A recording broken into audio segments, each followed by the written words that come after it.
بسم اللہ الرحمن الرحیم۔ بعض لوگوں کا یہ خیال ہے کہ اللہ تعالیٰ نے جس ربا کو حرام قرار دیا ہے وہ سادہ کم شرح سود پر دیا ہوا قرض نہیں ہے، بلکہ وہ بہت زیادہ شرح سود پر دیا گیا قرض ہے کہ جو بڑھتا چڑھتا جاتا ہے۔ ان کے خیال میں کم فیصد سود تو ایک معمول ہے، ایک قابل فہم ایک قرض دینے والے کا حق ہے، اس کو اللہ تعالیٰ نے اتنی شدت سے ناجائز قرار نہیں دیا۔ جو لوگ اس نقطہ نظر کو مانتے ہیں ان کی ایک دلیل تو یہ ہے کہ قرآن مجید نے اس شدت کے ساتھ ربا کی مذمت کی ہے، وہ کم شرح پر سود کے لیے مناسب نہیں لگتی۔ دوسری دلیل وہ یہ دیتے ہیں کہ سورہ آل عمران سورہ نمبر 3 کی آیت نمبر 130 میں اللہ تعالیٰ نے فرما دیا ہے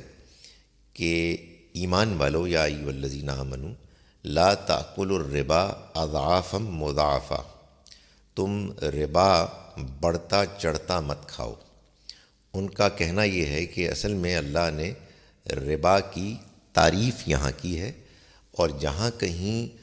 بقیہ قرآن مجید کی آیات میں ربا کی مذمت ہے وہ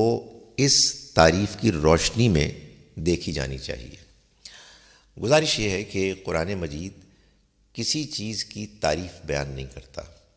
قرآن تو جو بات بیان کرتا ہے وہ معروف معنی میں جو اس لفظ کا مفہوم ہوتا ہے اسی کے بارے میں بیان کرتا ہے اور پھر اپنا فیصلہ سناتا ہے۔ چنانچہ ربا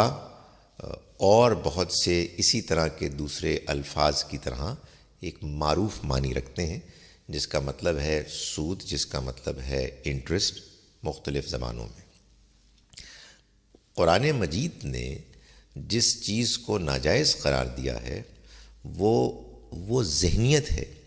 کہ جس میں آپ دوسرے شخص کے نقصان اور شدید ضرورت کے باوجود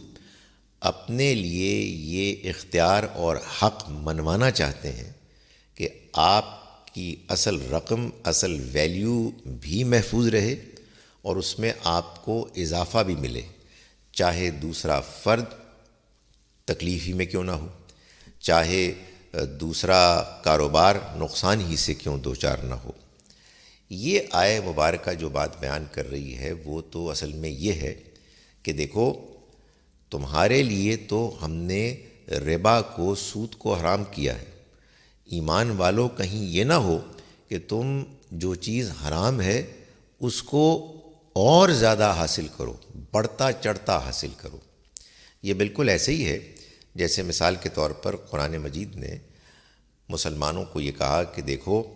لا تقتلوا اولادکم خشیۃ املاق، تم اپنی اولاد کو مفلسی کے ڈر سے قتل مت کرو۔ ظاہر ہے اس کا یہ مطلب نہیں ہے کہ اللہ تعالیٰ مسلمانوں کو یہ کہہ رہے ہیں کہ تمہیں اگر اولاد کو قتل کرنا ہے تو کسی اور وجہ سے کرو، لیکن مفلسی کے ڈر سے نہ کرو۔ نہیں، ایسا نہیں ہے۔ اصل میں جو بات کی جا رہی ہے وہ یہ ہے کہ قتل کرنا ہی ایک بہت گھناؤنا جرم ہے،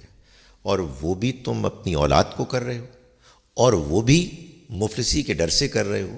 اصل میں یہ ایک جرم کے گھناؤنے ہونے کا احساس دلانے کے لیے ایسا اسلوب اختیار کیا جاتا ہے، ورنہ اللہ تعالیٰ نے جس ربا کو حرام قرار دیا ہے وہ سادہ ربا ہے، سادہ سود ہے کہ جو اصل ویلیو سے زیادہ ہے، لیکن اگر وہ بڑھ چڑھ کر لیا جائے تو ظاہر ہے کہ جرم کی شدت میں، گھناؤنے پن میں اور اضافہ ہو جاتا ہے۔